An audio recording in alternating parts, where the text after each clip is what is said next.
Great. So with that, let me first invite our first speaker for the evening, Julia Kennedy, Director, Indo-Pacific Office at USAID India, for her welcome remarks. Julia is the Director, Indo-Pacific Office. As I just mentioned before this, she was also holding the position of Deputy Director at the Clean Energy and Environment Office in USAID India. Before coming to India, she's worked in Haiti and with the Department of State climate change negotiation teams, as well as with the US Embassy in Chad. It's a pleasure to welcome you, Julia. So over to you for your welcome remarks. Thank you so much, Manali. Sorry, I'm having a brief technology issue.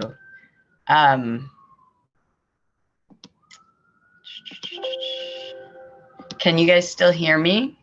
Yes, we can hear you and we can see you also. Okay, thank you. It's saying that my connection is potentially about to cut. So hold on for one moment while I make sure that I am still here. I apologize. Sure, maybe in that meantime, can I request all the speakers to put on their cameras and we can do a photo op and give Julia some time also to resolve her issue. Can I ask, Anurag, Mohit, Atul, Ipshita, Pramod, please put on your camera. And if Ipshita, whenever you are done, just give me a thumbs up. Anurag? Okay, so please go ahead. Let's all smile for the camera. I think Anurag's video is still off. Yeah. Please go ahead and take one. Okay.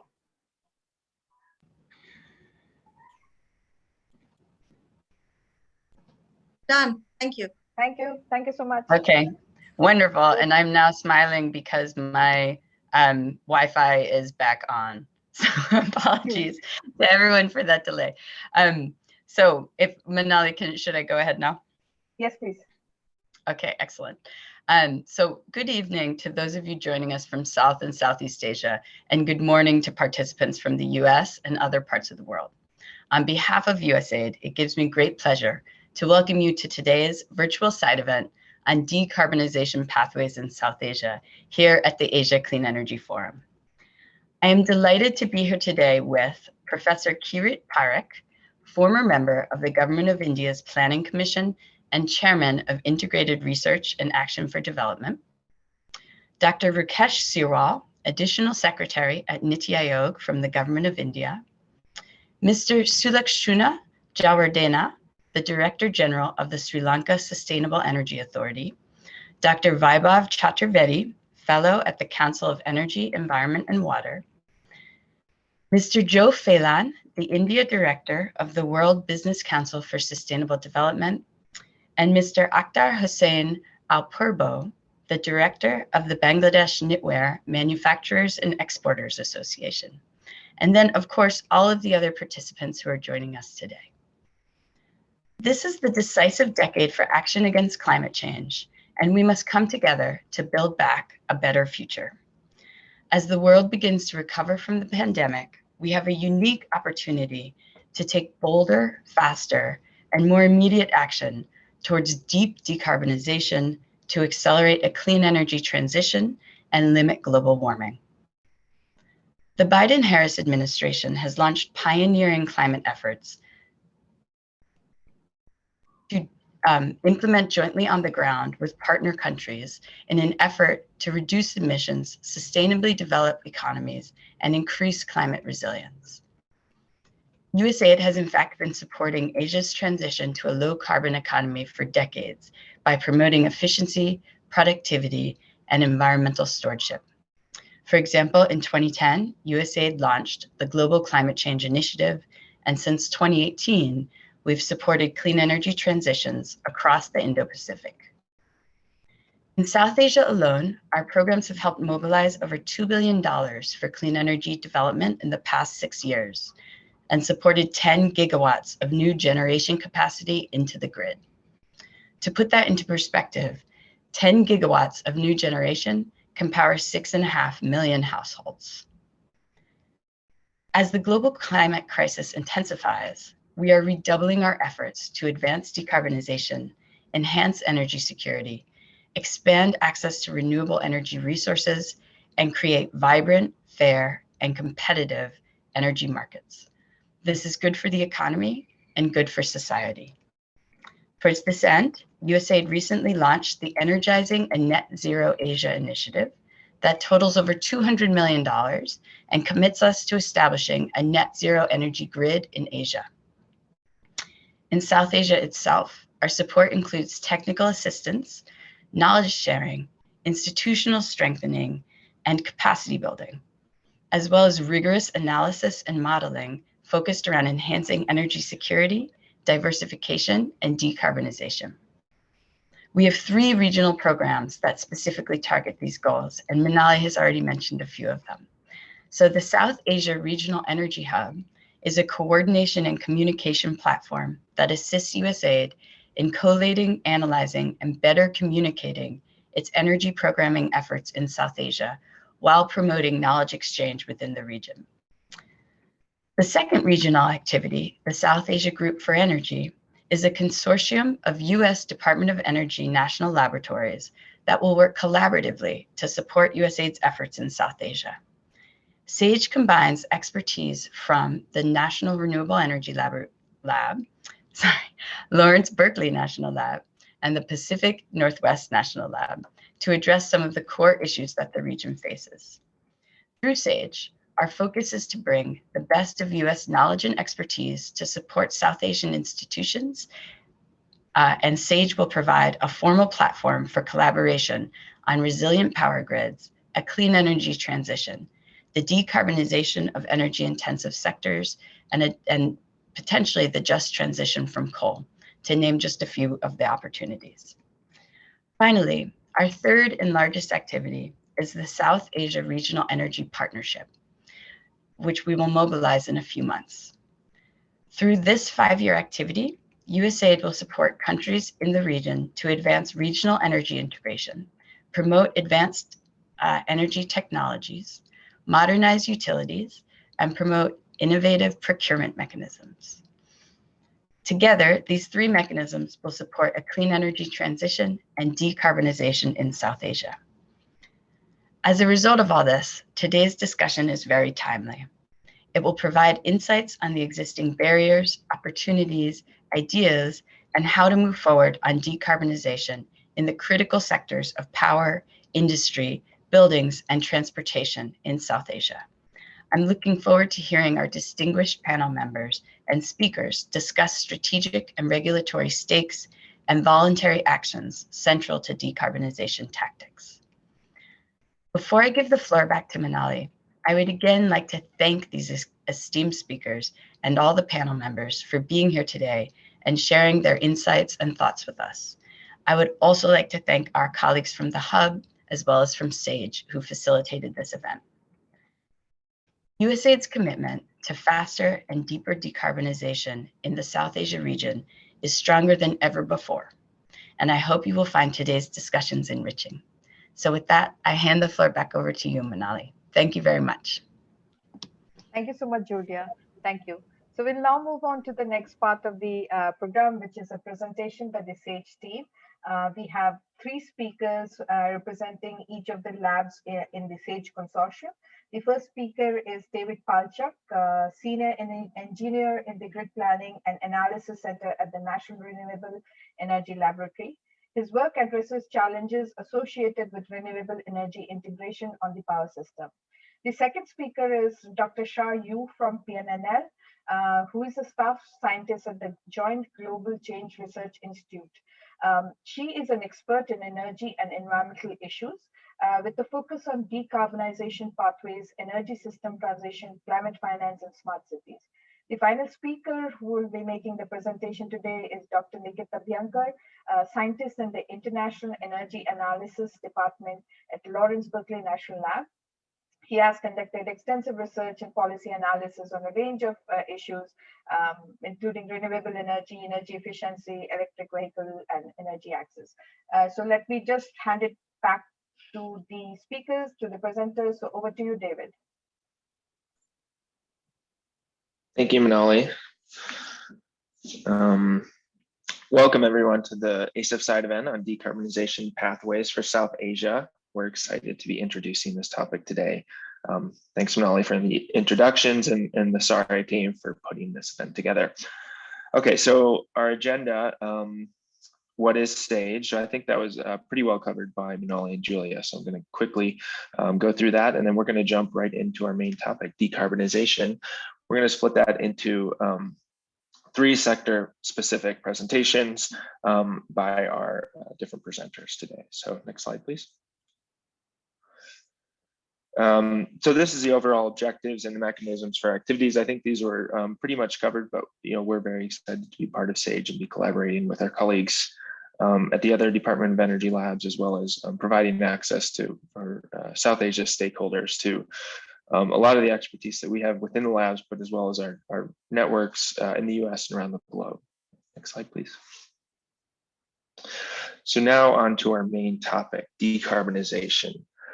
So here you see a simple view of what it means to decarbonize. So this is not really meant to be comprehensive, but I just wanted to give the big picture strategies behind decarbonization before jumping into the more sector specific topics. So starting at the top, energy efficiency. So this might be one of the simpler ways to burn less fossil fuels or produce less carbon. So just simply using less energy through energy efficiency or other means. But you can't really efficiency your way all the way to a fully decarbonized world. You'll still be using energy and burning fuel to do that in conventional sense. So the next really leading ideal globally is to electrify parts of the economy. So instead of burning fuels in cars and to cook and heat buildings, we plug these things in instead.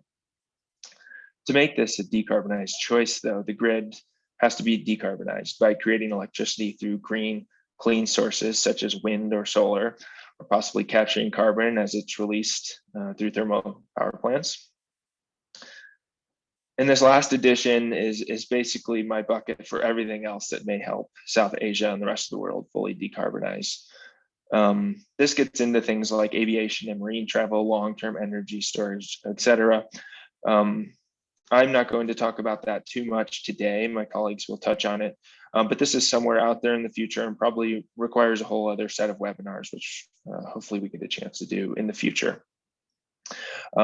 So through this high level process of outlines, we could reach deep decarbonization and co-benefits like clean air and probably many other benefits. So next slide, please. Okay, so I'm going to jump into decarbonization of the grid. So I want to start with a quick recap of what we know about decarbonization. So likely pathways to a decarbonized energy system include reliance on the grid through electrification, as I just said. So this can mean electrification of cars and buses, industrial processes, etc., being changed from fossil fuel burning processes to running on electricity. But as I said, for this to be considered decarbonized, the grid is going to need to be producing electricity from clean energy sources. Right now, the leading generation resources transitioning grids to lower carbon are wind and solar and hydro, of course, which has been around for a very long time.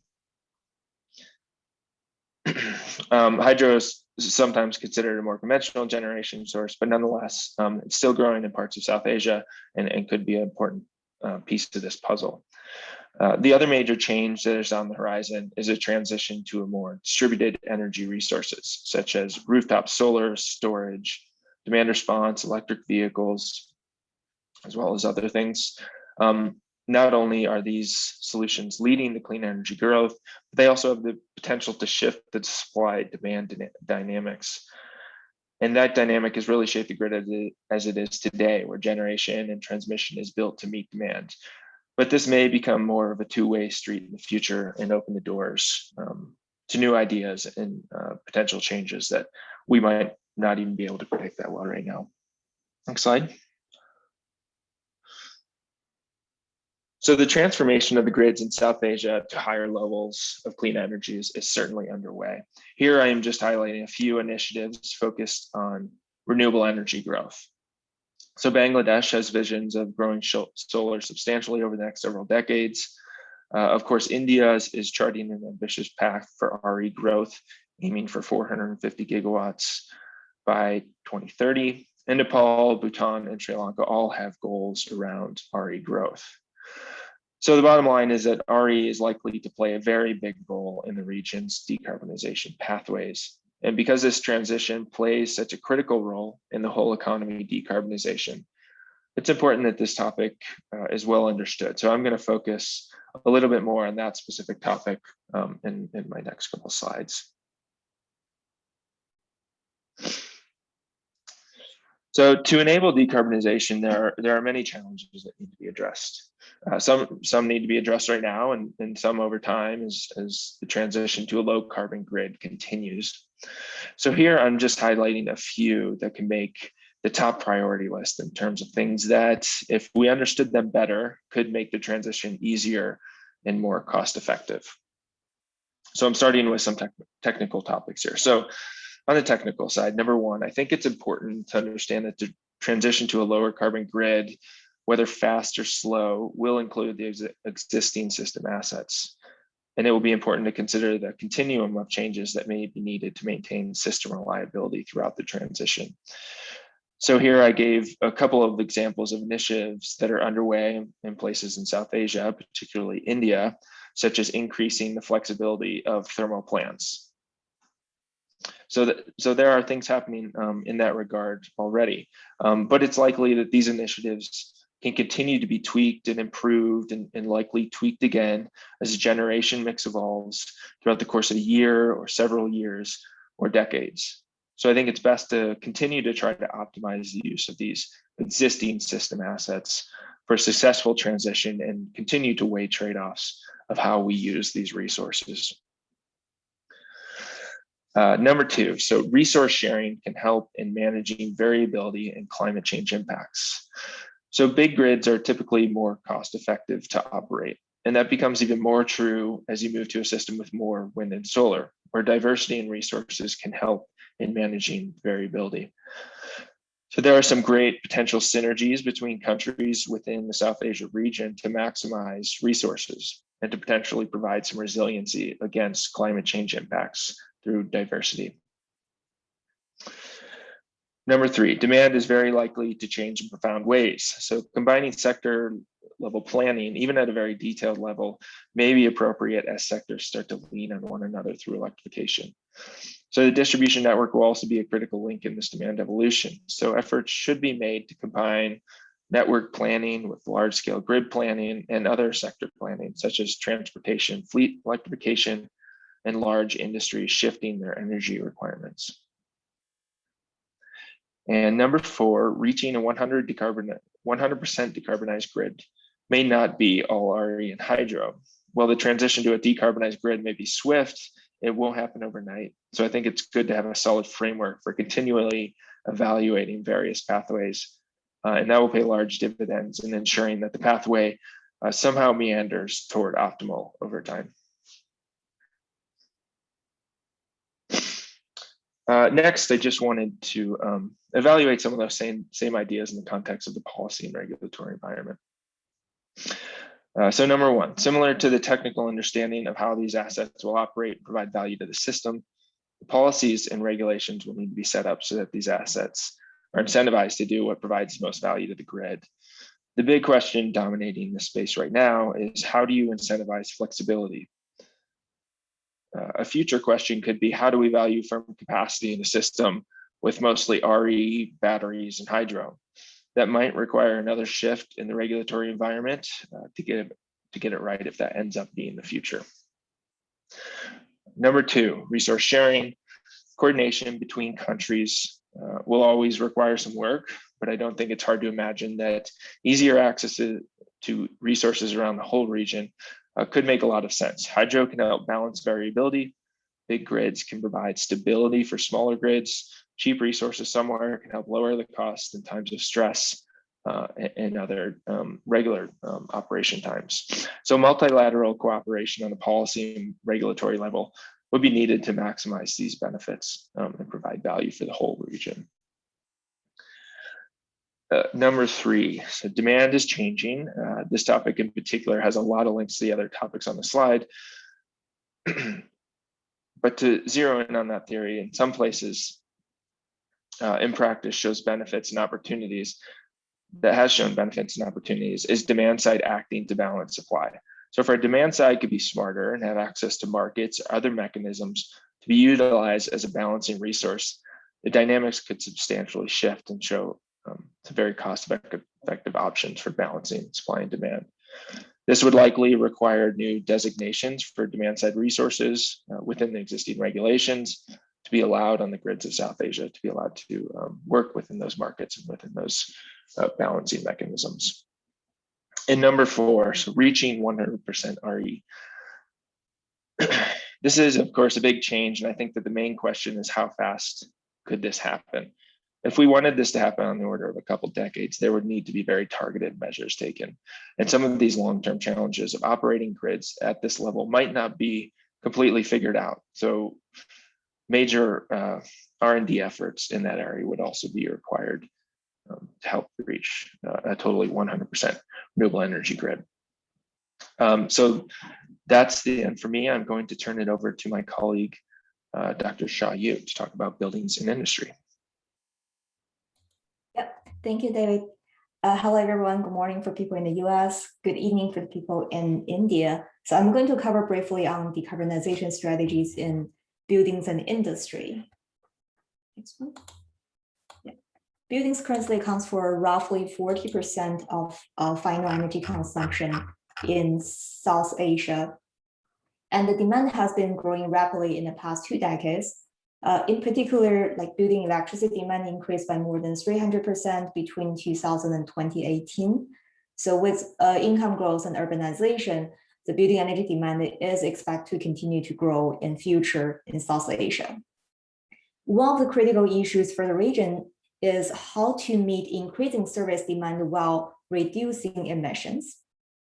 Next one. So to better understand this issue, we started with reviewing literature published in the past 5 years or so on energy and emission trends in South Asia. The chart here just shows examples of studies on India's building energy sector. We put studies into 2 different categories based on their level of energy emissions by 2050. So above 4 gigatons of CO2 here indicates that in this studies, India's energy CO2 emissions would continue to grow and getting to more than 4 gigatons of CO2 by 2050. And we didn't further break out the below 4 gigaton category because there are only very few studies there. The blue bar here shows the level of building energy consumption by 2030, and the red bar shows the level of growth in building energy between 2030 and 2050. As you can see here, the level of growth vary significantly across studies. Some studies indicate 70% or more growth, while others show 20% or less growth between 2030 and 2050. But one thing worth noting that none of the studies showing here actually evaluated long-term decarbonization pathway for buildings. We haven't seen enough literature in that category, and something definitely needs enough attention going forward. Some common trends have been identified across the studies, such as transitioning away from traditional biomass as cooking fuel, increasing the efficiency of cooling, lighting, and appliances in buildings, as well as increasing service demand in the backdrop of income growth and urbanization. Next one. What do we need to decarbonize buildings? The first strategy is to maintain sustainable demand growth. So measures like passive design can help curb demand growth. And the second measure has been identified in many literature is to improve energy efficiency.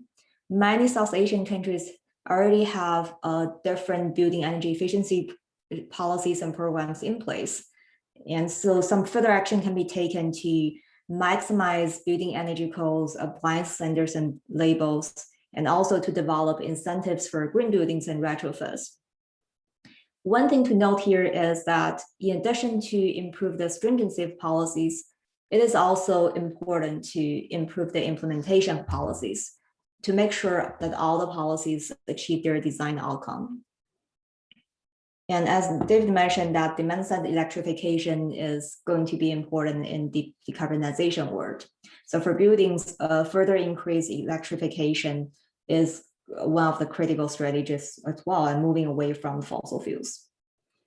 And finally, as you see higher electrified more and more electrified buildings, it's also important to look into renewable energy integration and further improve renewable energy integration in buildings. And one thing to note here is, like, when we look at decarbonization, we're not only look at energy and environmental systems. So building decarbonization will also bring in additional societal benefits, such as like improving energy access, reducing air pollutant emissions, reducing premature deaths due to improved air quality, and also receiving the same level of services for people, but at lower cost. So there are additional benefits that can be brought in by implementing decarbonization strategy. It's a win-win strategy for the society. Now we're moving to industry. So industry is the largest end-use sector in terms of greenhouse gas emissions for the South Asia region. It is also a significant source of air pollutant emissions. Similar to buildings, industry has been growing rapidly in the past decades or so, and industry energy demand in South Asia doubles between 2005 and 2018. And as the backbone of the economy, the overall industry energy consumption is expected to continue to grow rapidly in South Asia in future.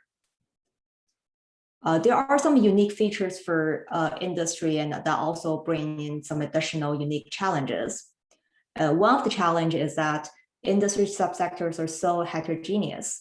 So measures that can be used for steel, cement, chemicals, or light manufacturing sectors to decarbonize are all going to be different.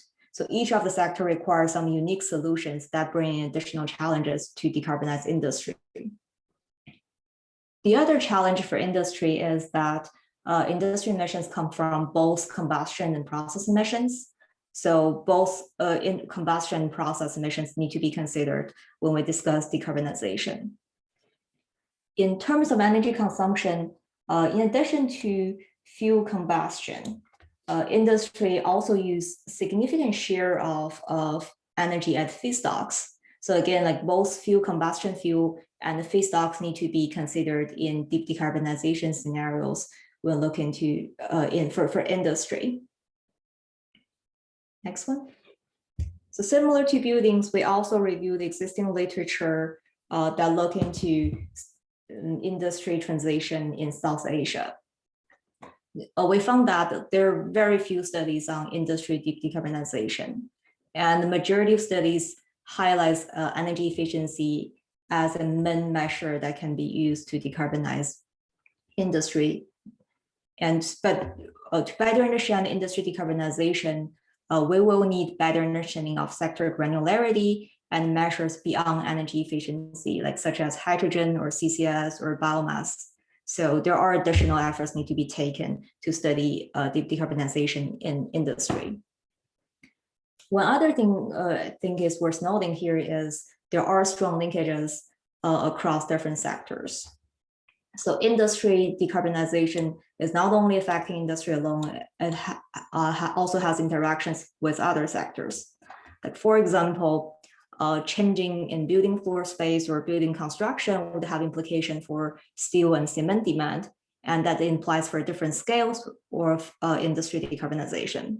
And increasing use of EVs would have an implication for steel and aluminum demand for the industry sector, which also put the decarbonization or scale of industry maybe in a different scale. So increasing electrification in industry would also increase the overall load to the grid. That would have implication on the power sector decarbonization. So what do we need for what do we need to decarbonize industry? So to fully decarbonize industry, we need a comprehensive set of strategies.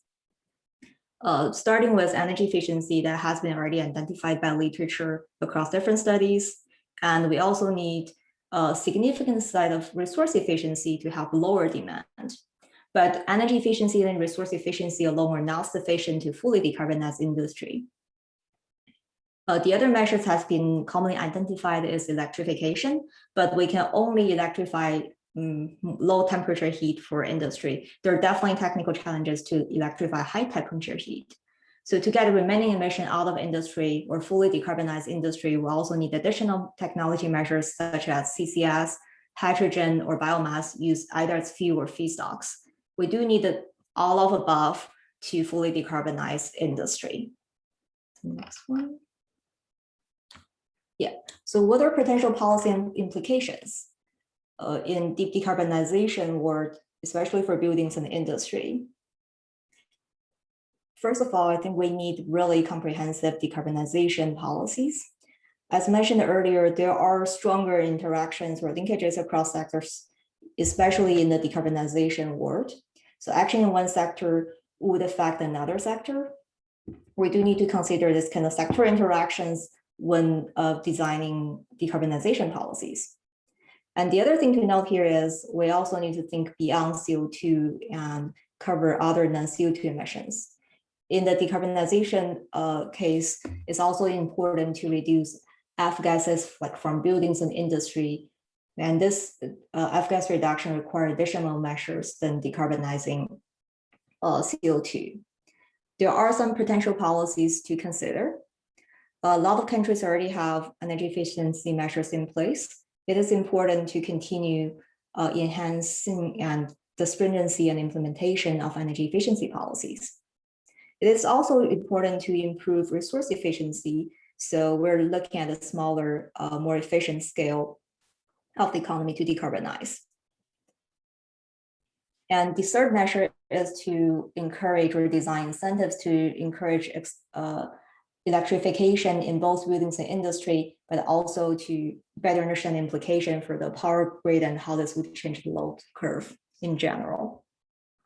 And finally, I think to decarbonize both industry and buildings, especially industry, we need some new technologies like such as CCUS and hydrogen. It is important to look into the R&D programs and also potential pilot programs at early stage to decarbonize buildings and industry. One thing, just final thing to note that a lot of infrastructure, buildings and industrial facilities in South Asia are yet to build.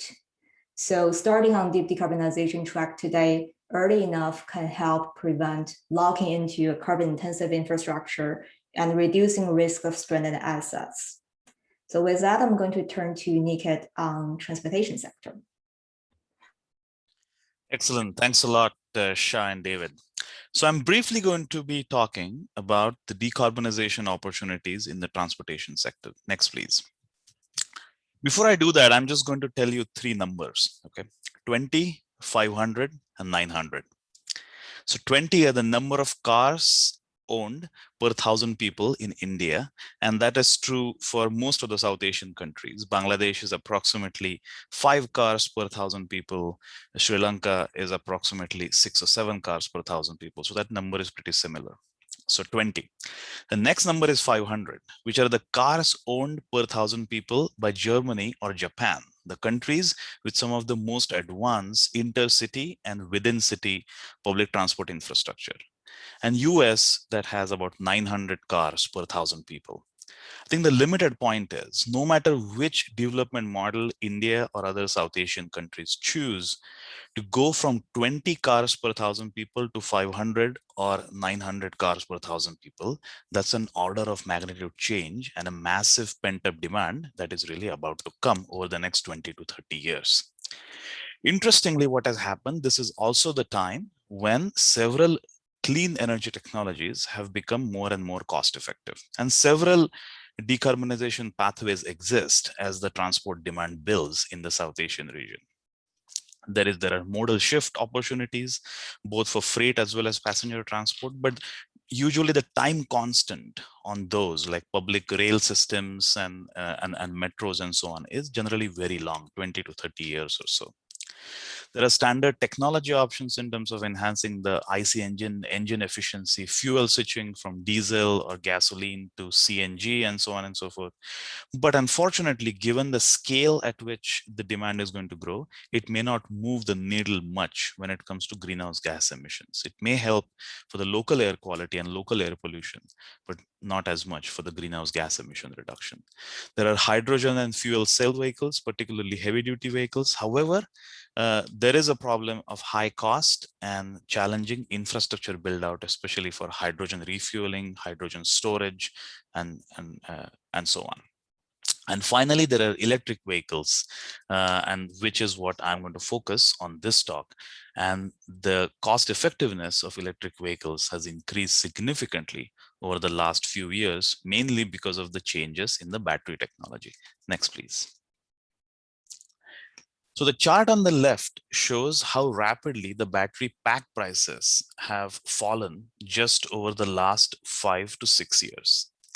So just in the last 5 years, since 2015, the lithium-ion battery pack prices have fallen by nearly 70 to 80%. And you are pretty well aware of those numbers. And that trend is continued to go on into the future. But what is really unprecedented are two things. Number one is, in addition to the cost reduction, just the battery technology in terms of energy density, the specific energy, the fast charging capability has advanced significantly. So that has an impact on what kind of electric vehicles are available on the market.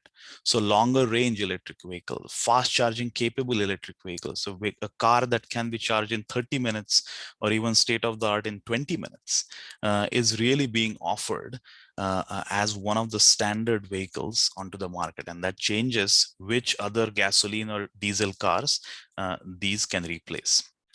And the other big change is the industry has always beaten all the price forecasts made by experts, and that includes everybody. So the several studies just conducted 3 to 4 years ago expected the battery pack price to go to $120, $130 per kilowatt hour in 2030 or even mid 2030s. The battery prices have already reached that level, $120 to $130 per kilowatt hour in 2020. So there is a 10-year kind of lag in terms of what the studies typically present and what the industry has already achieved.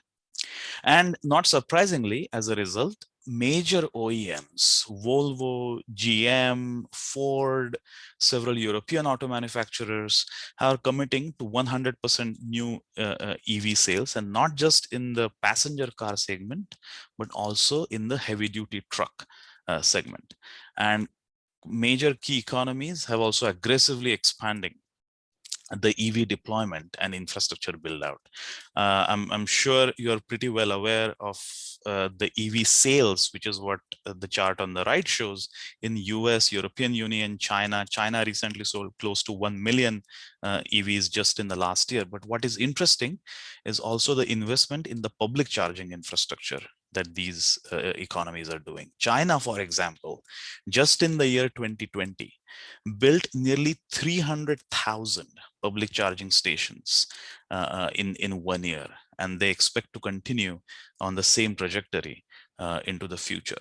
So things are really changing, and that has a deep implication on some of the South Asian economies, particularly India, which has a very strong auto industry and also has significant exports. So if the rest of the world is changing and auto industry in the rest of the world has really been advancing to electric vehicles, the auto industry in India cannot be a laggard. Otherwise, it's a major global competitiveness issue.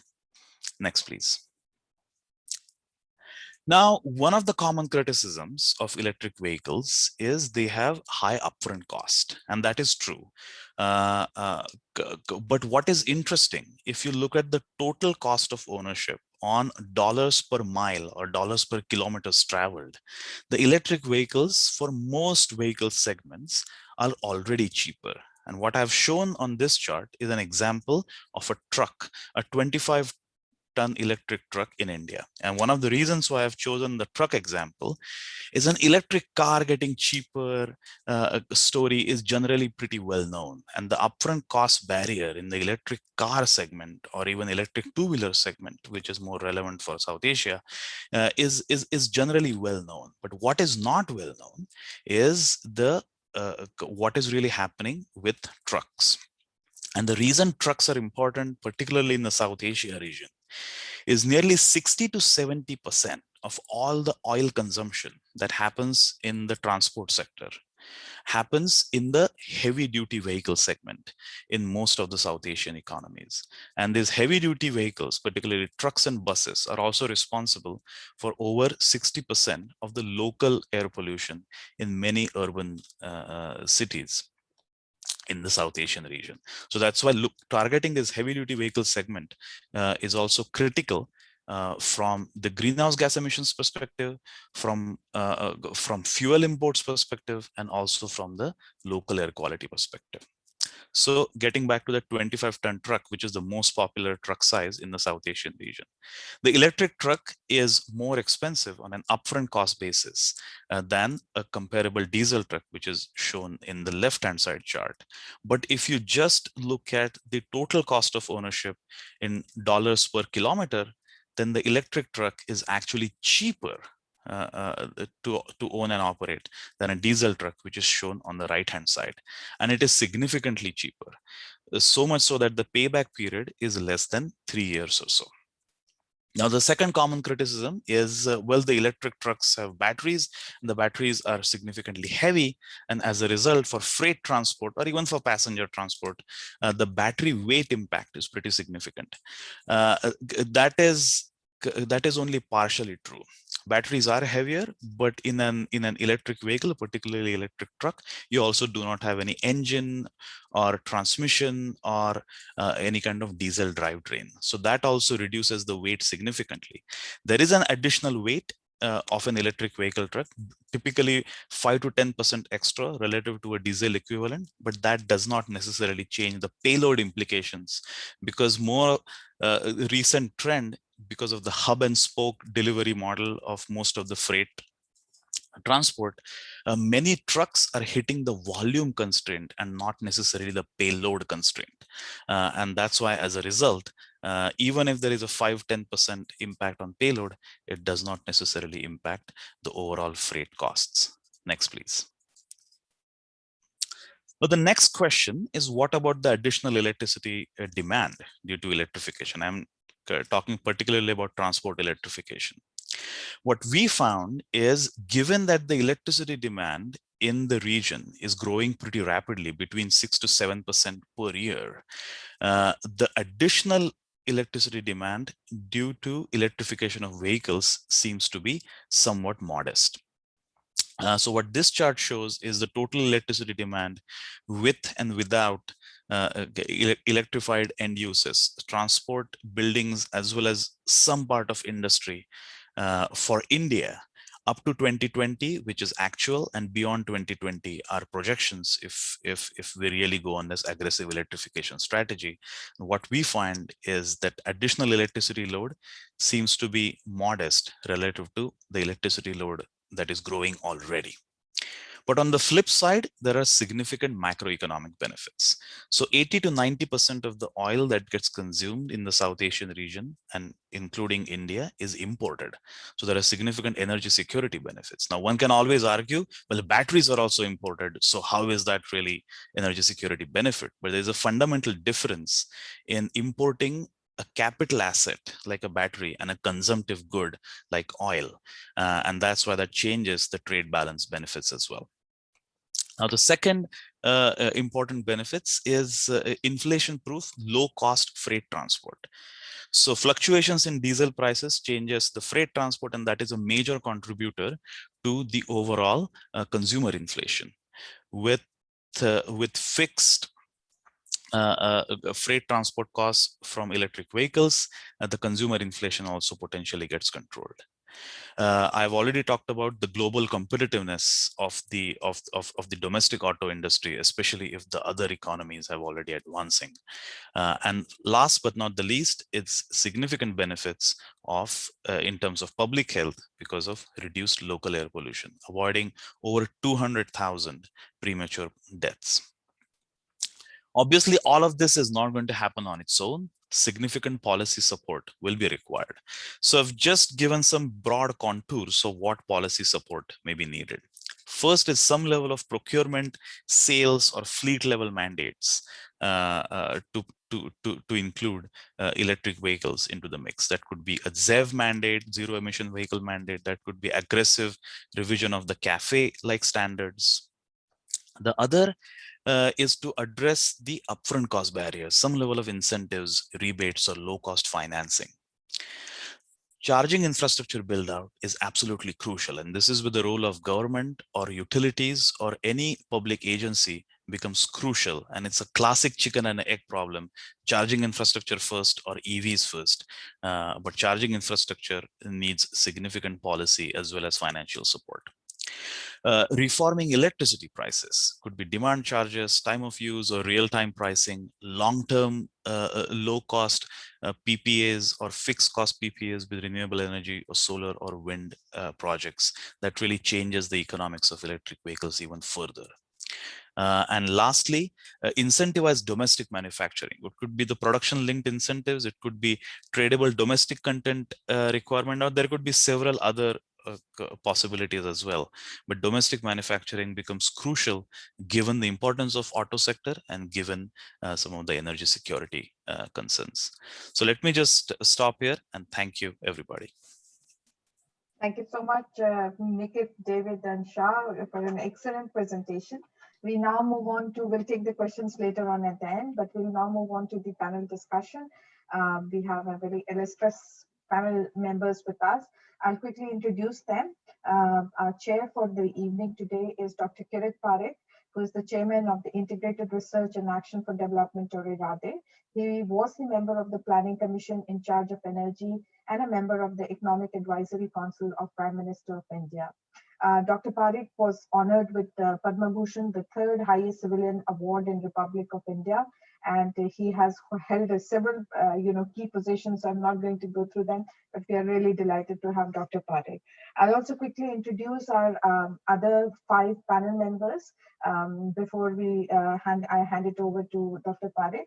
So we have Dr. Rakesh Sarwal, a senior Indian Administrative Service officer with a medical degree and a doctorate degree in public health from Johns Hopkins University, US. As an additional secretary in Niti Aayog, he handles the energy portfolio covering policy-related matter of all the energy ministries.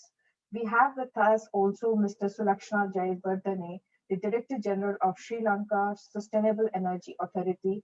He is a Sri Lanka Administrative Service Officer with over 17 years of experience in the power sector of Sri Lanka. Representing think tanks, we have Dr. Vaibhav Chaturvedi, an economist who leads CEW, Council of Energy, Environment and Water, work on low carbon pathways. His research focuses on energy and climate change mitigation policy issues, especially those impacting India. Representing the private sector, we have Mr. Joe Phelan, India Director of the World Business Council for Sustainable Development, a global CEO-led organization of over 200 leading business working together to accelerate the transition to a sustainable world with actions in energy, water, electric mobility, and so on. And our last panelist for today is representing Bangladesh private sector is Mr. Muhammad Akhtar Hussain Apurbo, Director of the Bangladesh Knitwear Manufacturer Exporters Association.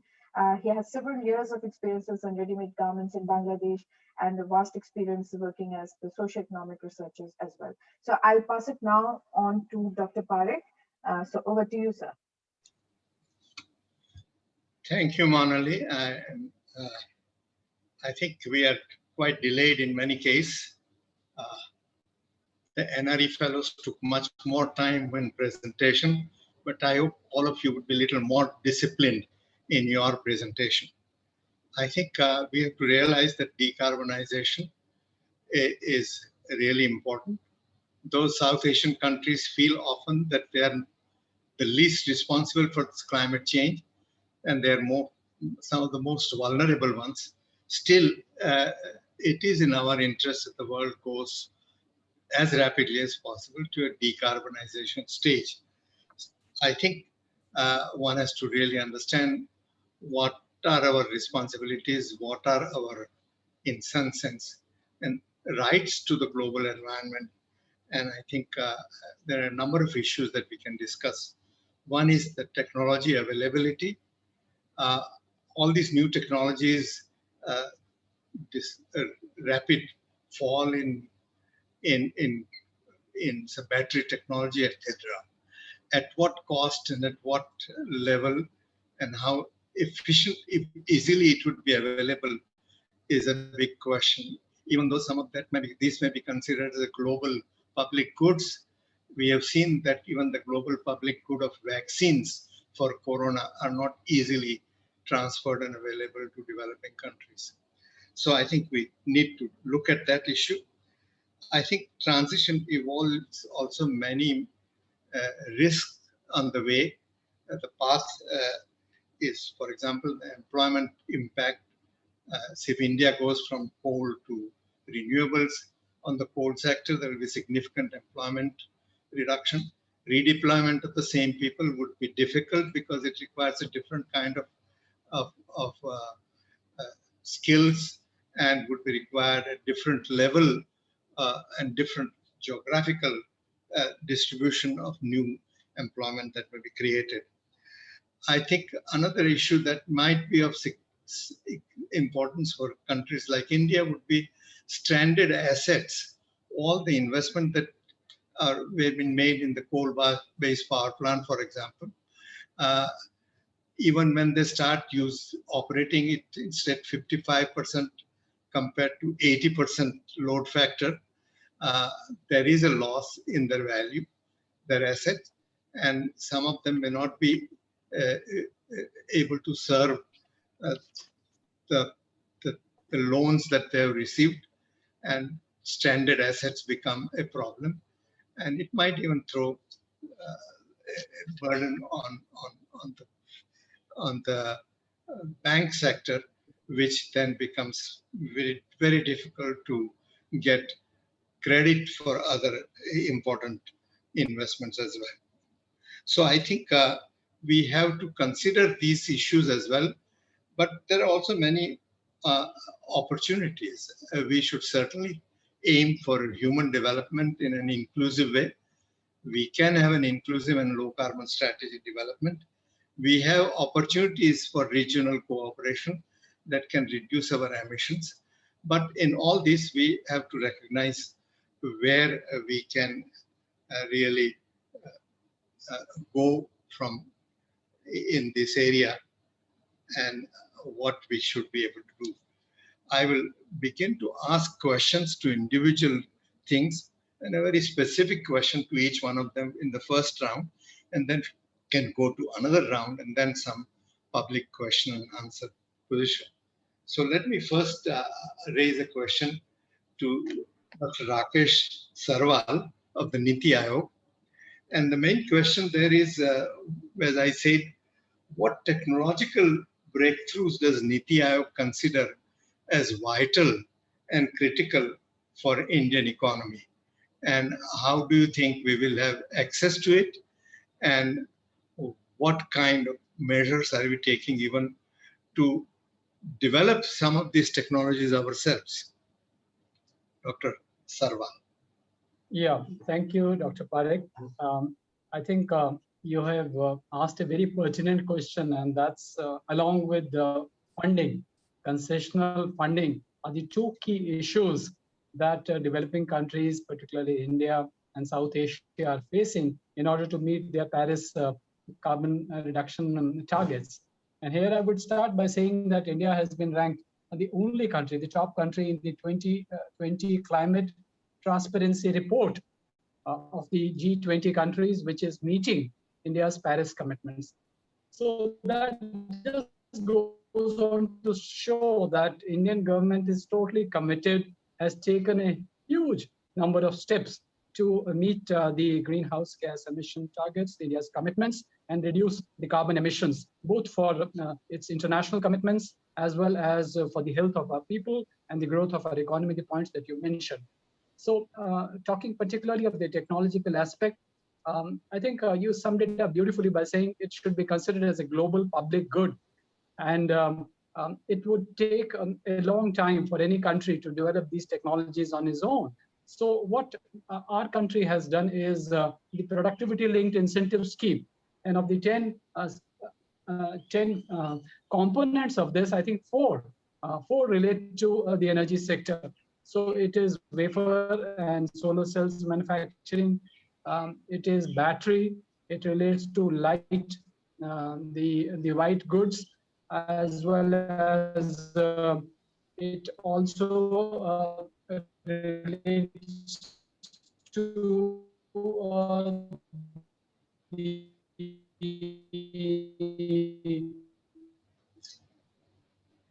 the steel. So the productivity link says that you manufacturing component, bring in the technology, and gradually you take the incentives of the sales that you generate in the country. So I think that's the flagship program of the government to promote technology. But notwithstanding that, I think the central point for this conference would be that how soon and how easily can the developing countries, and particularly the high energy consuming countries like India, be provided technology as a public good, the one that you mentioned. And I think that will hold the key to our ability as a nation, as a community of the world, to achieve the targets that we have jointly set together for ourselves. So that's all for now. Thank you.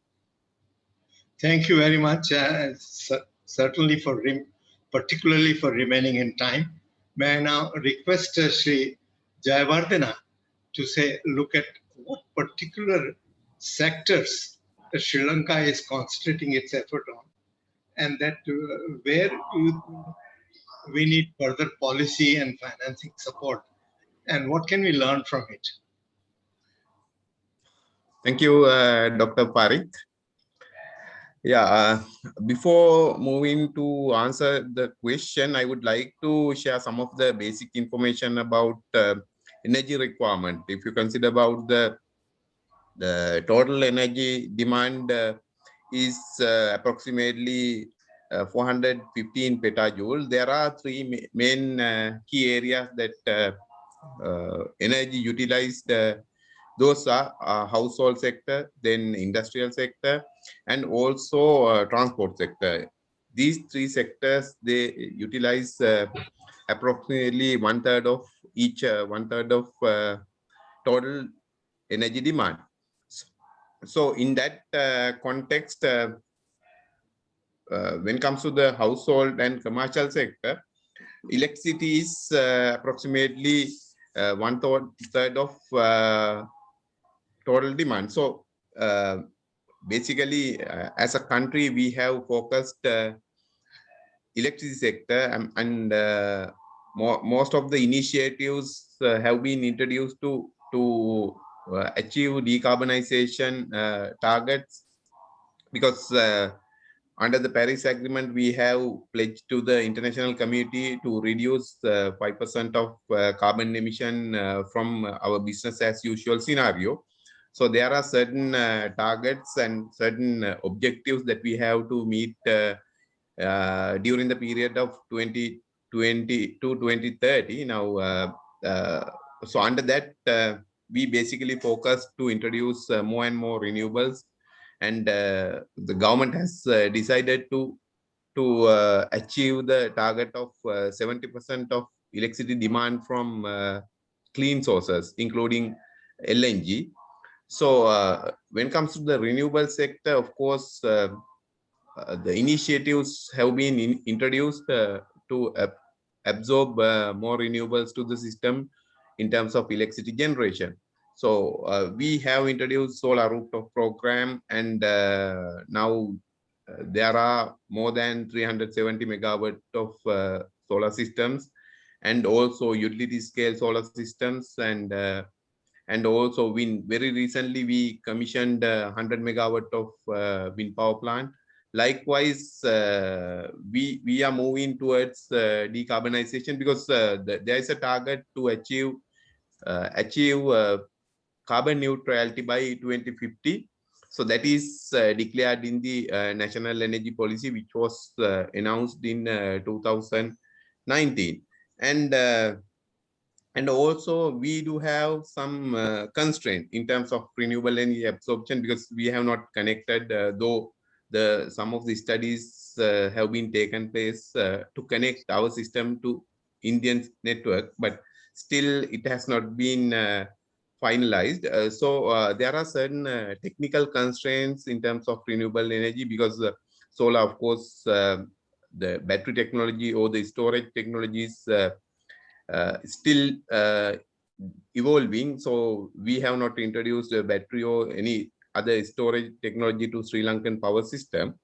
And also now we are looking to introduce to do the feasibility studies to have a pump storage project, because there are some reservoirs and tanks we can utilize to have a pump storage project. The feasibility study will be commenced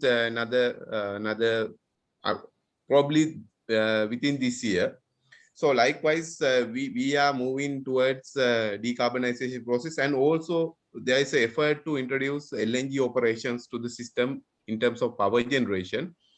So very recently, we floated tender to introduce LNG infrastructure facility. It is still on, and also we yet to sign or we about to sign power purchase agreement for 300 megawatt of LNG power plant. Likewise, there are certain initiatives that we have introduced to bring our power sector into clean and to move towards decarbonization stage. For the time being, I think I have answered your question.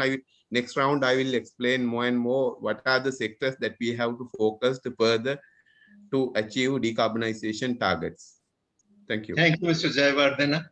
May I now request Vaibhav Chaturvedi, who has been working a lot in this area, to say in what sense you think are the major achievements of India in this area, and what further policies in finance, etc., will need to overcome the barrier and speed up these achievements.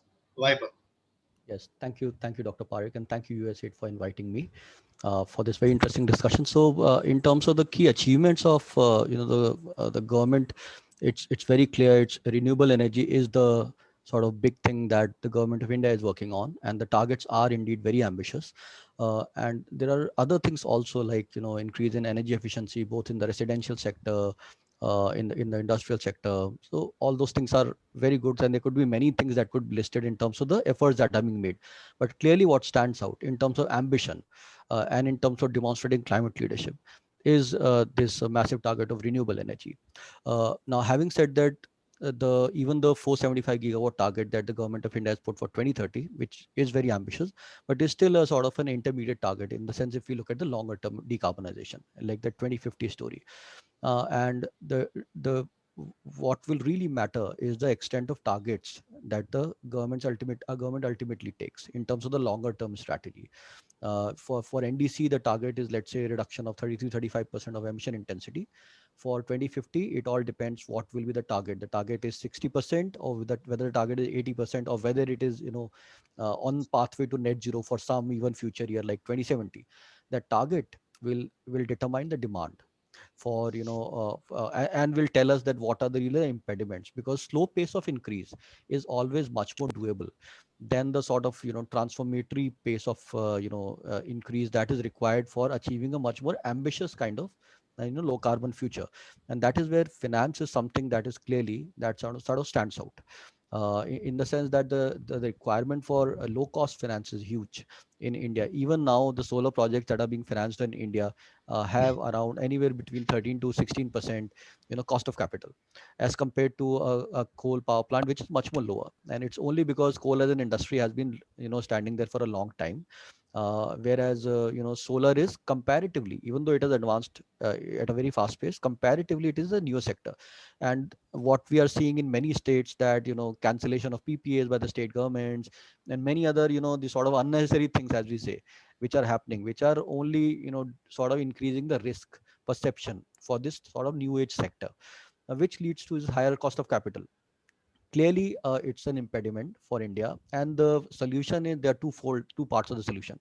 One is clearly anything that that scares the investor, anything like cancellation of PPA, anything like that, which are very obvious from business perspective that should not be done. So these are very obvious things, but they are still happening. So those the obvious illogical things should definitely not happen. No scaring investors is the last thing that that any stakeholder should be trying to do. So that is first thing. But even if you don't actually I mean, if even if everything is very sort of positive in terms of the legalities or contractual formalities of the setup of the Indian renewable energy setup, is still what we see very clearly is that finance, and low cost finance especially, is moving in what we know as the sort of the the developed country block.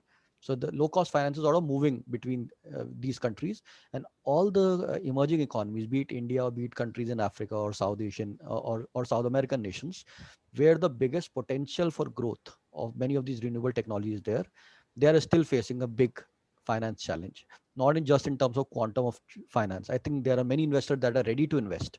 So the quantum, so to speak, doesn't matter. It's the cost of finance that matters.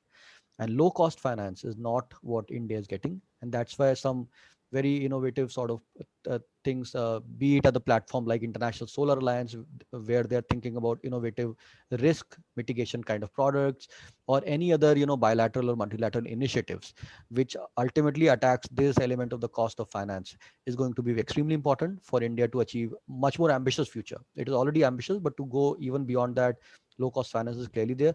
And second, to just close my initial statement, the second thing is about technology co-development. As Dr. Parik, you have also mentioned, many technologies are developed. So when we see these presentations, clearly at the tech front, we are already breaching the barriers. But whether these technologies are being co-developed or not is a big question. Still, the patent issues are always there, and these are the challenges in developing countries we always continue to face. And unless we are able to tide over these through either co-innovation, co-development, or anything, we will continue to face these challenges. So those two things, technology co-development and low cost of finance, are the big things that India needs to focus on. Thank you. Thank you, Vaibhav. May I now request Mr. Phelan to give us the perspective from industries. How do industries look at this whole business of low carbon development or decarbonization? Thank you, Doctor. Thank you, Dr. Parik, and thanks to USAID for organising this event. And it's a pleasure to be on the call not only with colleagues from India, but also with participants from Sri Lanka and Bangladesh. So I work for the World Business Council for Sustainable Development, and as mentioned, we're 200 large companies who are looking at the transition to a sustainable world as an opportunity. They're committed together to succeed by better managing risk, by being more resilient, and by leading in capturing the new opportunities there are in accelerating the transition to a more sustainable world. One of the membership criteria of the World Business Council is that our members commit to net zero by 2050 with a credible roadmap to achieve it. The way that companies use the World Business Council to seize those opportunities and manage risk is that they work together, often across value chains, to raise the common level of understanding of what's commercially viable today in terms of different application and deployment of technologies and business models, so that they can accelerate deployment, generate more demand, and give very, very strong market signals.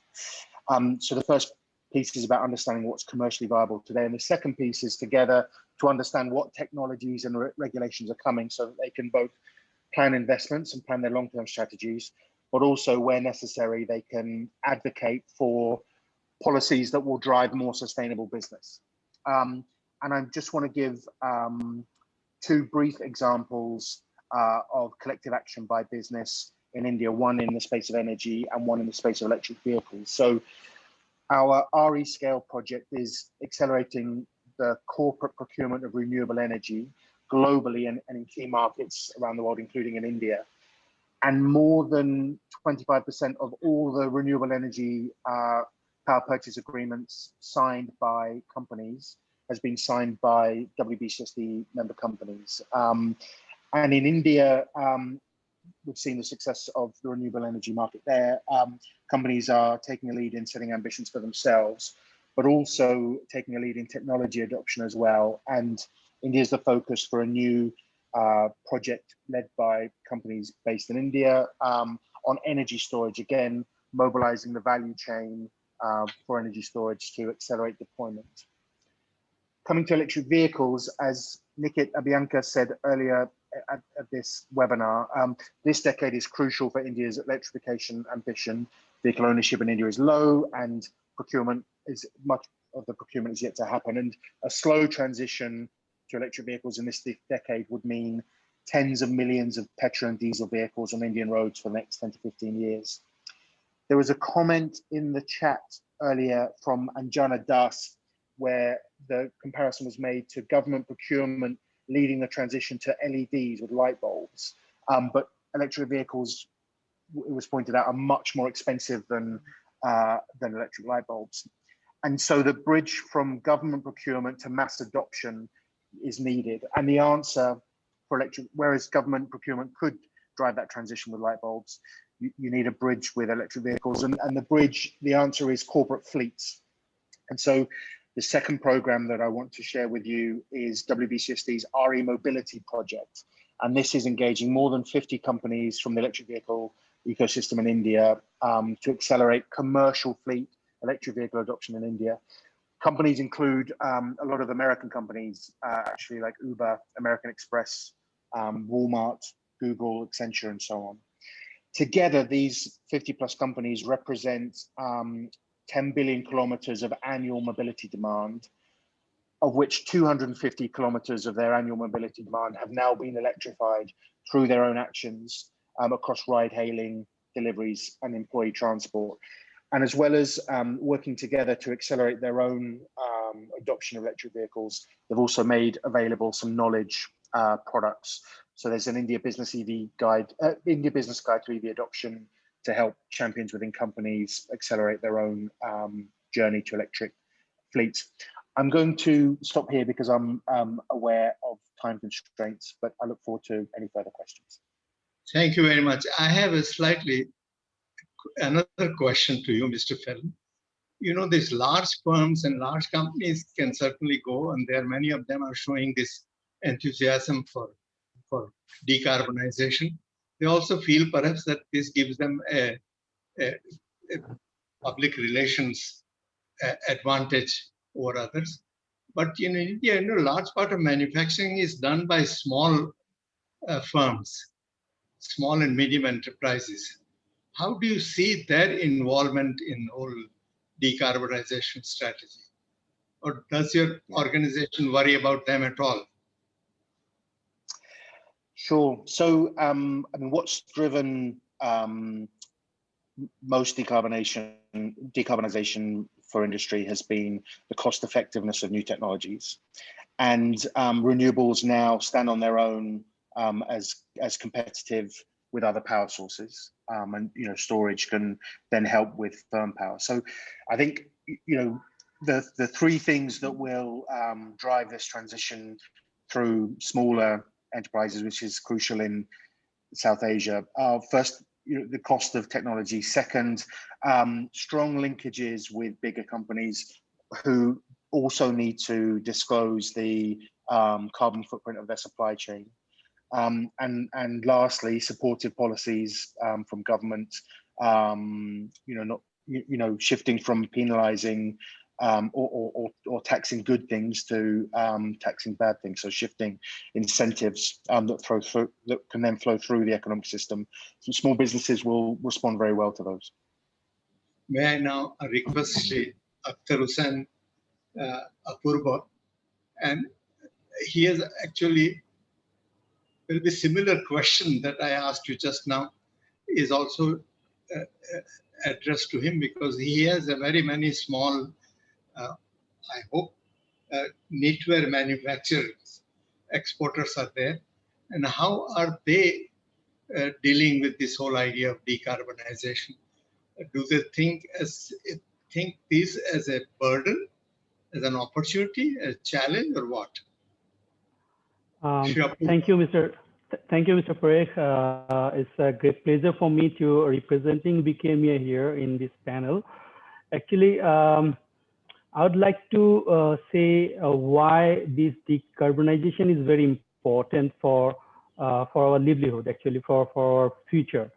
But for BKMA, the members, we are the association for around 2,000 small and medium enterprises also. So we have some strategies or the operations for our member organizations or member industries. They consider the decarbonizations. If they consider, then what would be the benefit? They knows that one. But the major concern is the investment here. I can tell you some real life experience that we have in Bangladesh in our own factories and our member factories. There is in Bangladesh now, the USGBC green factories, the lead green factories. Now in Bangladesh, almost more than 200 factories are green certified. Around 500 factories we have already on process of getting the USGBC green certifications. But what are the advantages? Why these industries are getting the certification? The advantage actually is the latest technologies that reduces the energy uses. When the energy uses are reducing, the cost of operation, cost of production is reducing, which ultimately make the industry more competitive. So this is the one major issue. Another one is the safe and healthier working environment that actually improve our healthy environment for the workers. Ultimately, the workers' productivity increase. So it also promotes the competitiveness. And I can tell you few tools that actually we in RMG sectors in Bangladesh we are using to reduce the carbon productions and decarbonization, contribute in decarbonizations. First of all, we are using the installations of water meter. The RMG industry is hugely concentrated on, especially the dyeing sector, on water uses of water in dyeing. So when we are using the water meter, so it can easily tell the producers that how much water you are using. Is it overuses or not? If overuse, then we can cut off the water uses, and which ultimately reduce the uses of energy. So cost also savings here. In ETP, effluent treatment plant we are using for the dyeing sections. These also, the water we are using for dyeing that actually contaminated with dyes and chemicals. So we refine the water. Most of the water, sir, we are using from ground level. So groundwater reusing, we are reusing most of the water again for dyeing and other purposes, which actually reduce the uses of water and reduces the energy use. And in factory level also, we are using a lot of energy savings methods, like instead of LED lights, the CFL lights, we are using the LED, which reduces the energy uses. Also, we are using the converter. We are using solar energy to reduce the energy that the human fossil fuel we are using fossil fuel to produce the electricity, so it reduces. And a lot of things we are using here to get help contribute in the economy in decarbonization. But the thing is to use these technologies.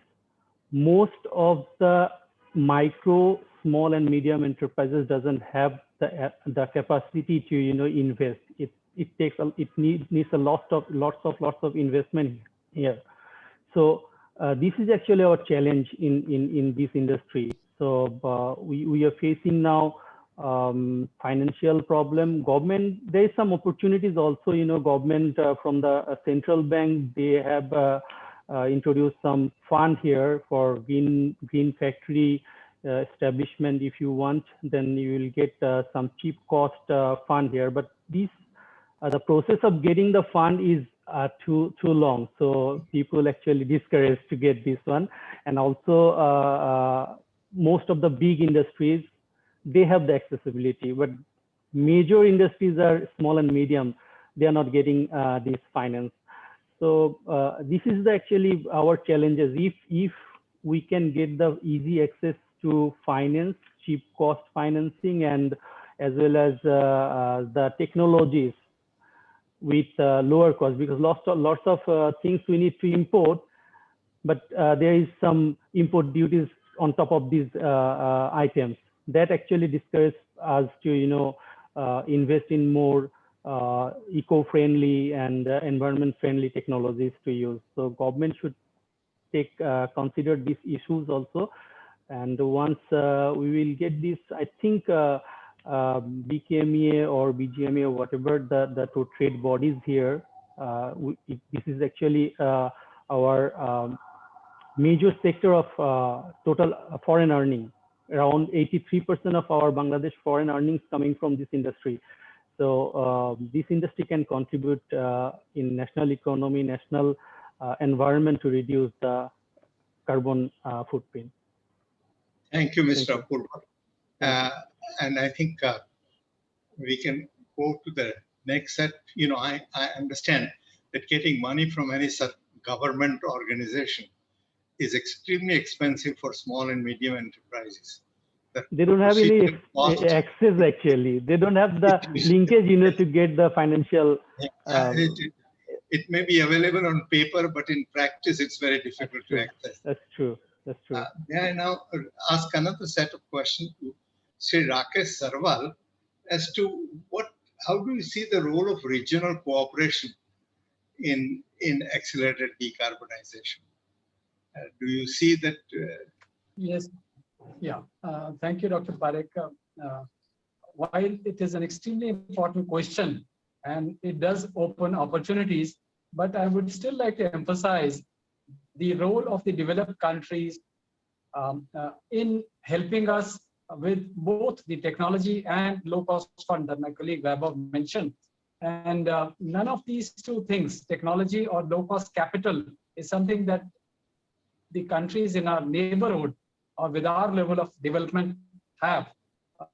So notwithstanding the principal point of accessing technology and low-cost finance, which should be a public good, as you rightly mentioned, there are a lot of things that India is doing as a country in order to foster collaboration with fellow countries. I would list some of them. Like for climate finance, NEEF fund was conceived with other countries, and with Mr. David Cameron, the British Prime Minister at that time. This was conceived by our Honorable Prime Minister. All these examples can then include countries in the region to finance our clean transition. Then climate change adaptation strategies for cooling action plan, something India has done. We could share that with other countries and develop a similar plan. And Kagli agreement for energy efficient cooling is another example. International Solar Alliance is something that India has taken the lead, where other regional countries are also involved. And climate disaster risk reduction, the coalition for disaster resilience infrastructure is something that India has taken the lead, where the other countries are and can also be involved. India has also committed desertification, to reverse desertification by planting forests in a record amounts of degraded land. Recently, Prime Minister reiterated that target is another area. So India can share those targets and those efforts and experiences with the regional countries. Besides that, I think our Sri Lankan colleague did mention about grid, limited grid connectivity in the region. And that's one area. I think if the grids are efficient, the losses can be collectively reduced, the energy transfer is smooth. That is one area in which we can collaborate. And of course, sharing of technology, sharing of low-cost finance, a regional approach in that will really help. So that's all for now, Dr. Parekh. Thank you very much. I think as you probably know that India is already trading electricity with Bangladesh, Bhutan, and Nepal. And I think we have at our institute rather done a study which shows really that exchange power exchange, because of the complementarity of the resources bases of different states and so on, can be extremely beneficial to all the countries.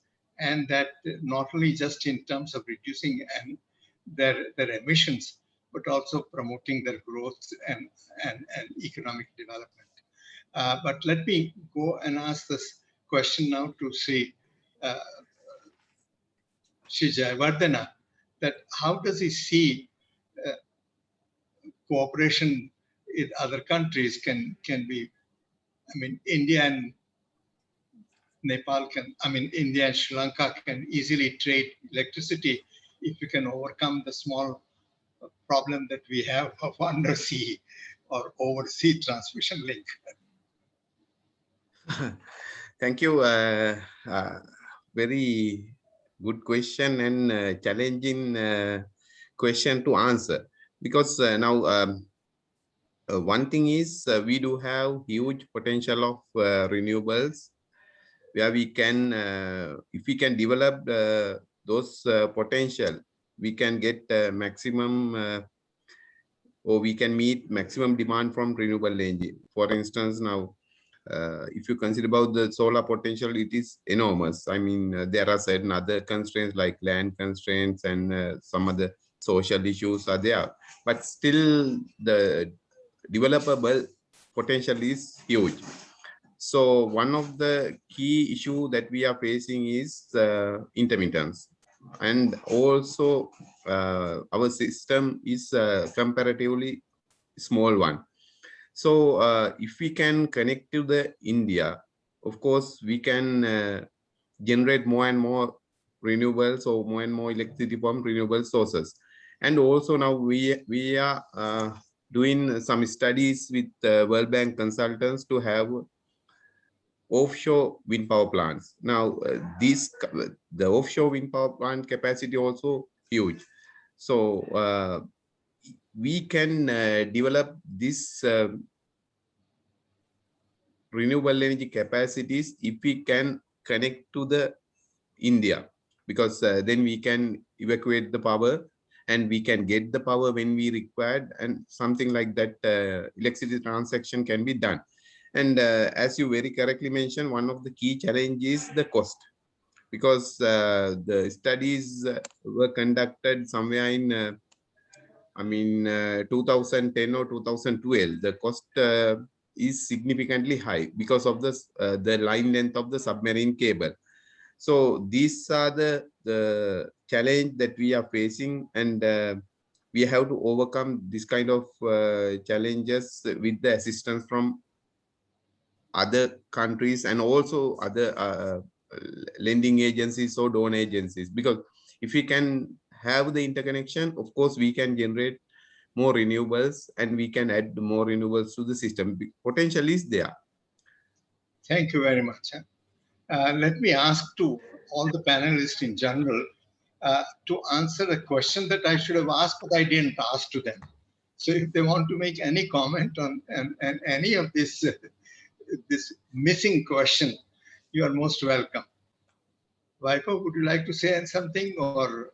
Sure. I wanted to touch base on the international cooperation thing, Dr. Parekh, in a very different way. I mean, we know about, as Dr. Sarwal has already talked about, the many things that India is already doing. And in many things, the framing is always that we are looking towards the developed world for, let's say, access to technology, access to finance and all. Now, that is one particular framing. Now, can we really flip the framing, and can we say that are there some things for which the world, or at least the emerging economies, is looking towards India? And there is one thing that is very clear to us, and that Dr. Sarwal mentioned about the India Cooling Action Plan, and CW has been heavily involved in the formulation of the ICAP. We are particularly leading the servicing segment of it, which is the face of it, And this is something that is very common to all the emerging economies, including India. And that sort of, I learned this whenever I went to the Montreal Protocol meetings and wherever we presented our work there at the UN platform. And the response I could see from all the African economies, many South Asian economies, and many Latin American economies, essentially every country that is sort of emerging economy in the same space as India. And if you look at the air conditioning servicing sector, it is a hugely informal sector. Even in India, we see like we say 90% of the AAC servicing technician are in the informal sector, which is like who are like semi-trained, and so that is one thing, and that is something very common across all of these countries, and that is why we were getting so much questions from many of the representatives of these countries. In ICAP, we have already talked about how do we really formalize this sector, because formalization is something extremely important. And formalization would mean we have a sort of a certification system for training, so that we are able to differentiate between a good technician versus a not so good technician. So creation of certification, creation of formalized training modules, and creation of many different things like databases and internet of sort of things, many interventions that India is already planning, where there's a great scope for international cooperation, because it has a huge implication for energy efficiency. Just I want to conclude with this point. If you look at India's energy efficiency policy in the residential sector, almost all of it is focused on higher penetration of, let's say, high efficiency appliances, let's say 5-star ACs. And what is very clear to us, and this is what the industry guys tell us, that even if you have a 5-star AC, but you don't install it properly and you don't operate it properly, that 5-star AC actually gives us a efficiency of a 3-star AC. And similarly, a 3-star AC gives us an efficiency of a 1-star AC, just because of installation and operation is not in the right way. So it's a minefield for us to enhance energy efficiency, not through pushing energy efficient equipment, but by pushing the behavior change or servicing kind of practices of people, and which is there. And this sort of setup is common across many emerging economies. India is sort of leading the way, and I see a clear, great role for cooperation in which India can also share these learnings with many other economies and actually achieve much higher levels of residential or commercial energy efficiency. Thank you. Thank you, Vaibhav, for raising a very. Anybody else wants to make any comments? Well, in that case, I think let us just go to the questions. One of the questions is about pumped storage. What is India doing on pumped storage? We already about 6,000 megawatt of pumped storage already installed or under construction, about to become commissioned, and another 6,000 under various kinds of schemes are there. But we also at IRADE studied the possibilities of non-river connected independent small storage schemes, hydro schemes, pump storage schemes, which can be set up very quickly and put up very quickly all over the country, and can really help you provide peaking power and balancing power, etc. So let me, the questioner wants it directed to David, so I will ask David to add anything he wants to do to this. David?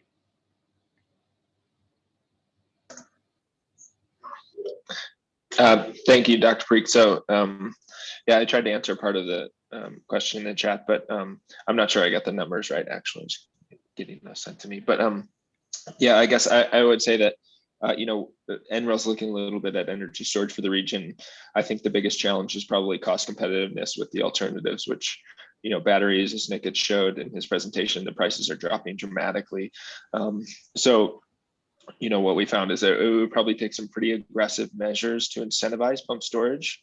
I not making a call on whether that's the right thing to do for India or the region. I think it certainly could be an indigenous resource, but certainly it's going to have challenges if utilities and others are making the choice between the flexibility you get from batteries and the flexibility you get from pump storage. Batteries are really looking attractive. So I think that would be the main challenge for pump storage in the region. Yeah, there is another question I think about which I'm not able to read here, but wait a second. Yeah, I can read it now. The questions are also projected on the screen, Dr. Parekh. Yeah, I'm just trying to see where.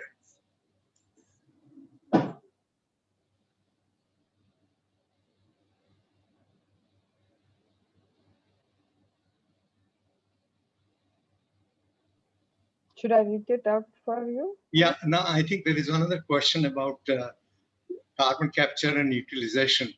And questioner wants to know what is NITI Aayog doing about CCUS. So Dr. Sarwal, would you like to say something on this? Yeah, Dr. Parekh, I think it's a priority area. And given the present level of technology availability, it is still at a trial stage, and it is a focus area certainly, and there's no doubt that it has to be promoted. And I would say that the greening campaign, which I just mentioned, forestation in degraded lands, is a biocarbon storage actually, and that has multiple benefits, both in terms of environment, climate, livelihood, and in terms of water, conservation of water. So that is also something that is committed by India at the highest level. That's all for now.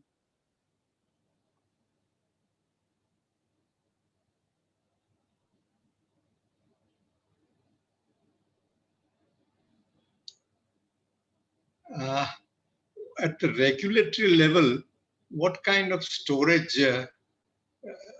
facilitation that we are doing, or CRC has it said anything on this or not? And does anyone know about these things? I could take this. Yeah. So there was a recent announcement by the CERC under their ancillary services announcement regulations that they've drafted ancillary services market regulations, which will allow for energy storage and demand response resources to participate. So they're still at the draft stage. They're accepting feedback until the end of this month. But if adopted, that would certainly have a lot of potential to accelerate renewable share of the grid. And that's a very positive development. Yeah, thank you very much. I think we have perhaps dealt with all the other questions. If anything is missing, Monali, could you bring it to my notice? I thought I covered all of the questions, but sure. Otherwise, let us. Huh? Sure. So there was, one or two questions, which was general questions, which is the new technology for industry sector are either readily available or at a very high cost. So what are the policy insights for the South Asian country, and are we moving in the right direction? Yeah. Thank you, Monali. So, I mean, generally speaking, well, I hope that you are moving in right direction. See, the right direction is probably more than the discovery of technologies. The right direction can be measured more in terms of the policy, directions. That is the policy direction very clear in front of us, and then technologies will evolve. Business models will evolve for us to take in that direction, and from that perspective, as I'm seeing at least the net zero debate, which is another different debate. We are not going to talk about the net zero debate here, but CW has done a lot of work even for that, informing that debate. It's very clear that at least many countries around the world have shown an inclination for a very stringent target. in the sense net zero is a sort of a specific formulation of the deep decarbonization debate that we are talking about here. So it's a very specific formulation, and that's why it is sort of very uncomfortable, because deep decarbonization could be defined in many, many different ways. Net zero is something which is much harder. There's no other sort of alternative definitions, alternative meanings to it in practice. So as many countries are taking very hard choices, which is the policy direction, and the expectation is that if these hard policy choices are being made, then technologies will have to evolve. Industries and investors will have to figure out a way, and they will and not later. The earlier the policy signal is clear, and that's why the power of policy signals is extremely important to highlight the power of these. So as if these signals are credible and clear, then investors and business people and decision makers will find these technologies. And that's why I think we are moving in the right direction, because many countries, many leaders are in fact sort of redefining the climate debate and making it much more specific, rather than the larger deep decarbonization kind of debate. And I think we are moving in the right direction. Yeah, there are some other questions which I had missed, but I now realize that. One is that what are we going to do about the demand side, consumer behavior? And my answer to that would be that if India is doing a lot of things on demand side management and energy efficiency in our NDC target program, is going to achieve really almost 1/3 to 1/4 or 1/3 to 1 of the reduction in emissions is we are hoping to get it from various demand side, like putting house, ECBC kind of energy compliant building code. We have perform achievement rate for this. Government has pushed in low carbon strategy, Business Bureau of Energy Efficiency is pushing all kinds of products and supporting low carbon, high rated things. Though what Vaibhav said is very critical here in terms of training people, and particularly the service sector, informal service sector, to do the job as efficiently as possible. And I think, so there are a lot of things one can be done. However, taking very millions of people to make that behavioral change is really very difficult for most countries. And we have seen that even in the United States or Europe, the behavioral changes have taken a long time to permeate. Even now, I think the wasteful energy use is quite rampant in US. As on my occasional visit to the United States, I see people behaving that way. So I'm not sure that it is so easy to make people change their behavior. It is a lot easier to make them incentivize to adopt efficient low carbon strategies, which then is consistent with their behavior, but it certainly helps you reduce this.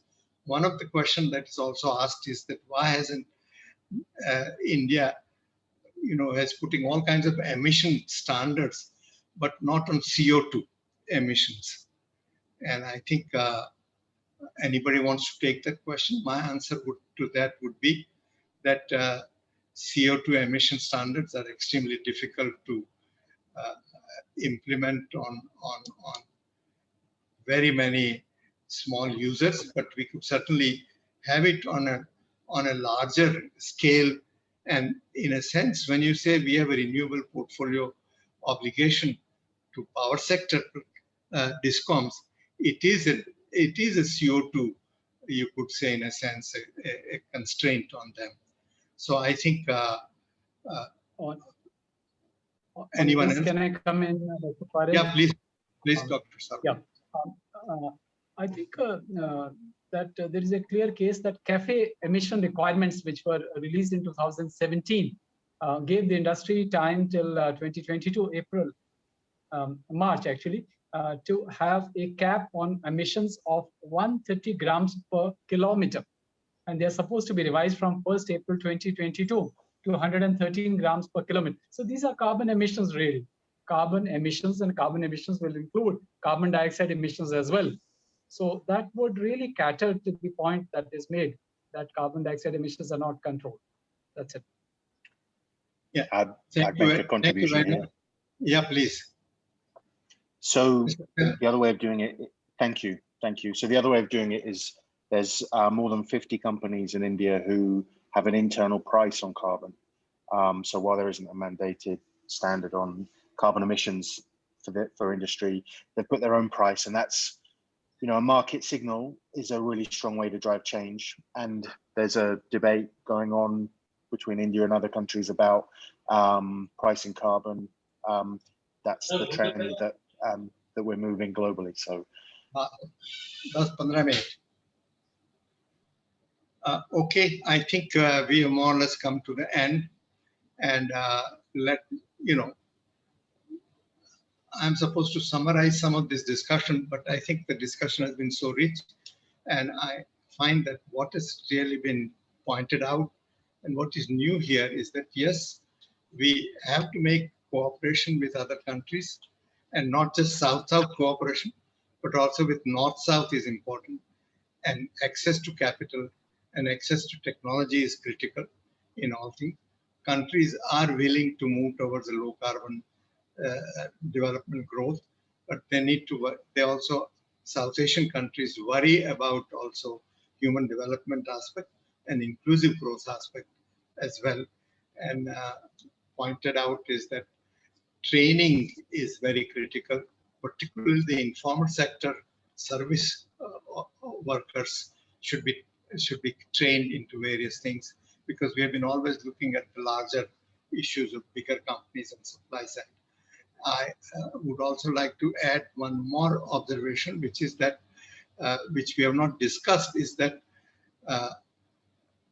climate change has brought in a large amount of stress due to extreme events, which are already here.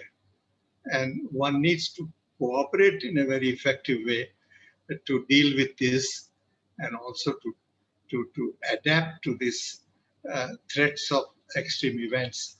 And here I think global cooperation and responsibilities are extremely critical. With this, I think I can safely say that we have discussed this. As some of the chat say, that it was a very informative program. So I feel happy that we are more or less in time, given that the earlier presentation had taken too long and we had started 20 minutes late. So I have finished it in time as far as the time I was allocated. So Monali. Thank you so much, Dr. Parikh, and for a great summarization, and to all the panel members for excellent discussions, and also to our presenters earlier for a great presentation. We did go over a little bit of time, but the discussion was so enriching and interesting that at least I found it very interesting, and I see a lot of participants still hanging around and posing questions. I would like to quickly, say my thanks to all the panel members who took time and joined us today. Dr. Parikh for moderating and chairing today's session. Dr. Sarwan, Vaibhav, Mr. Sulakshana Jayawardene, Mr. Akhtar, Joe. Thank you so much for joining us today. To the presenters, Nikit, David, Shah, thank you. And most importantly, let me thank our organizers who facilitated all the event today. Now, our team from SARE, Pramod, Ipshita, Atul, thank you so much for coordinating this event. And thanks to all the participants who have, stuck around for this very interesting and enriching discussion.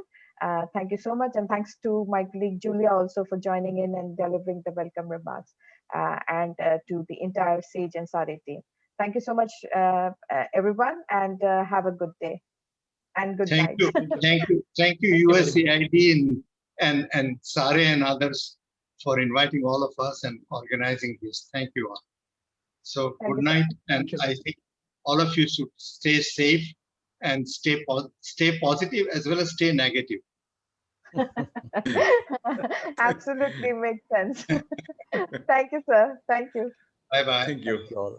Thank you. Parik. Bye. Thanks. Bye. Thank you. Good night. Thank you. Thank you, everyone.